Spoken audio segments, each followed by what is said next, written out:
24ویں عبارت لا الہ الا اللہ اشرف علی رسول اللہ اور اللہم صلی علی سیدنا و نبینا اشرف علی کہنے میں تسلی ہے، کوئی خرابی نہیں۔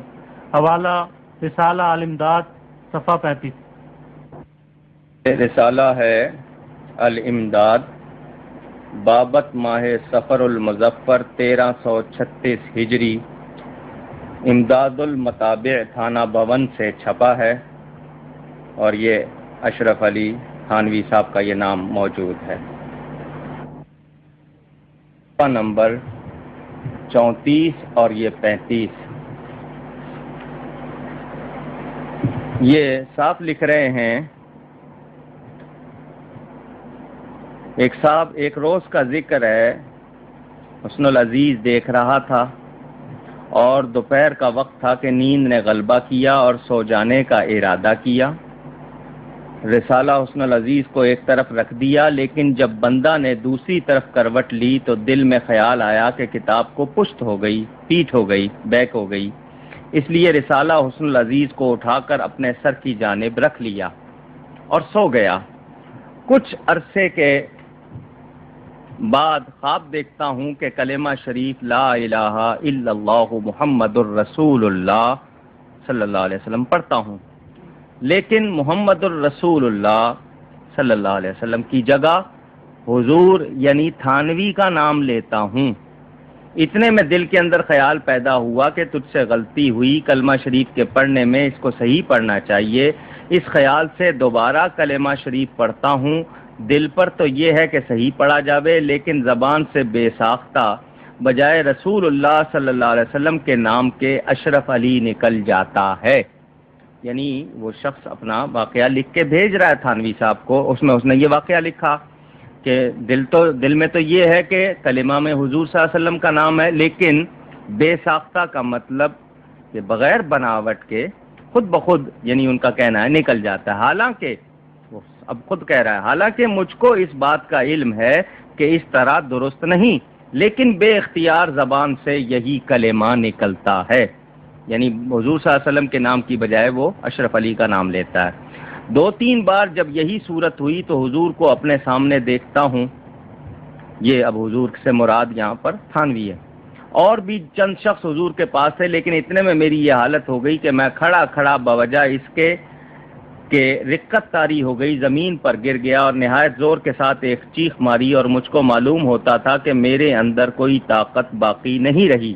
اتنے میں بندہ خواب سے بیدار ہو گیا۔ یہ اب تک جتنی بات تھی وہ خواب کی تھی، لیکن بدن میں بدستور بے حسی تھی، اور وہ اثر ناطاقتی بدستور تھا، یعنی میں اپنے آپ کو بہت کمزور، بہت ہی ویک محسوس کر رہا تھا، لیکن حالت خواب اور بیداری میں حضور کا ہی خیال تھا، یعنی تھانوی کا ہی خیال تھا، لیکن حالت بیداری میں کلمہ شریف کی غلطی پر جب خیال آیا تو اس بات کا ارادہ ہوا کہ اس خیال کو دل سے دور کیا جائے، کیونکہ اب میں جاگ گیا ہوں، اب میں خواب میں تو نہیں ہوں، لہٰذا میں اب صحیح کلمہ پڑھوں، اس واسطے کہ پھر کوئی ایسی غلطی نہ ہو جائے۔ وہیں خیال یعنی اس خیال کے ساتھ بندہ بیٹھ گیا، اور پھر دوسری کروٹ لیٹ کر کلمہ شریف کی غلطی کے تدارک میں رسول اللہ صلی اللہ علیہ وسلم پر درود شریف پڑھتا ہوں، لیکن پھر بھی یہ کہتا ہوں معاذ اللہ ثم معاذ اللہ۔ اب اس کے الفاظ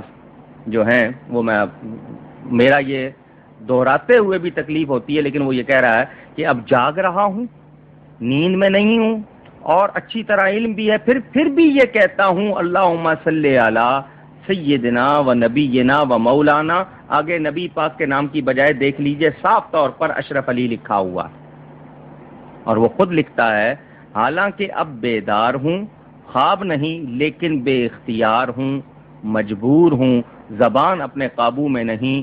اس روز ایسا ہی کچھ خیال رہا تو دوسرے روز بیداری میں رقت رہی، خوب رویا، اور بھی بہت سے وجوہات ہیں جو حضور کے ساتھ باعث محبت ہیں، کہاں تک عرض کروں۔ یہ اس نے خط میں لکھ کر تھانوی کو بھیجا کہ میرے ساتھ یہ واقعہ پیش آیا۔ تھانوی صاحب بجائے اس کے کہ اس کو یہ کہیں کہ ایسی عقیدت جائز نہیں، تم غلطی پر ہو، تم کو توبہ کرنی چاہیے، یا اس کو یہ کہیں کہ خبردار اس طرح کی عقیدت درست نہیں، جواب کیا لکھتے ہیں؟ اس واقعے میں تسلی تھی کہ جس کی طرف تم رجوع کرتے ہو وہ بعونہ تعالی متبع سنت ہے. 24 شوال 1335 ہجری. بجائے اس کے کہ اس کو ڈانٹتے، اس کو منع کرتے، کچھ کہتے، صاف طور پر لکھتے ہیں اس واقعہ میں تسلی تھی. کیا مطلب کہ تم نے اگر میرا نام کلمے میں پڑھا یا میرا نام درود شریف میں پڑھا نبی پاک کے نام کی جگہ، تو یہ کوئی غلطی نہیں کی، یہ بالکل ٹھیک ہے کہ تم جس کا خیال کرتے ہو وہ سنت کا پابند ہے. تو بات کیا کی انہوں نے؟ یعنی اپنے نام کو کلمے میں پڑھنا، درود شریف میں پڑھنا جائز رکھا. یہ تھانوی صاحب کا ہے. اگر اس طرح درست ہے تو پھر جو دیوبندی مذہب ہے، جو دیوبندی ازم ہے، وہابی ازم ہے، اس کا حال دیکھ لیجئے. یہ وہ لکھ رہے ہیں بجائے اس کے کہ اس کو منع کرتے، محبت سے سمجھاتے، ڈانٹتے، کچھ بھی کرتے، لیکن انہوں نے صاف طور پہ لکھا کہ اس واقعے میں تسلی تھی. اب یہی بات اگر کسی اور سے نکلتی تو دیوبند سے ایسے ایسے فتوے چلتے کہ اس میں آپ دیکھتے رہ جاتے. لیکن چونکہ ان کا مسئلہ ہے، یہاں دیوبندی پورا مذہب خاموش ہے، اس مسئلے میں کوئی کچھ نہیں بولتا. یہ صاف طور پر تھانوی صاحب نے لکھا. جی یہ حوالہ دیکھ سکتے ہیں آپ، یعنی باقاعدہ ان کا نام لکھا ہوا ہے، یعنی اشرف علی لکھا ہوا ہے، اور وہاں کلمے میں بھی صاف طور پر کہ اس کی جگہ اشرف علی پڑھتا ہوں، یہ واضح طور پر دیکھ. جی 25ویں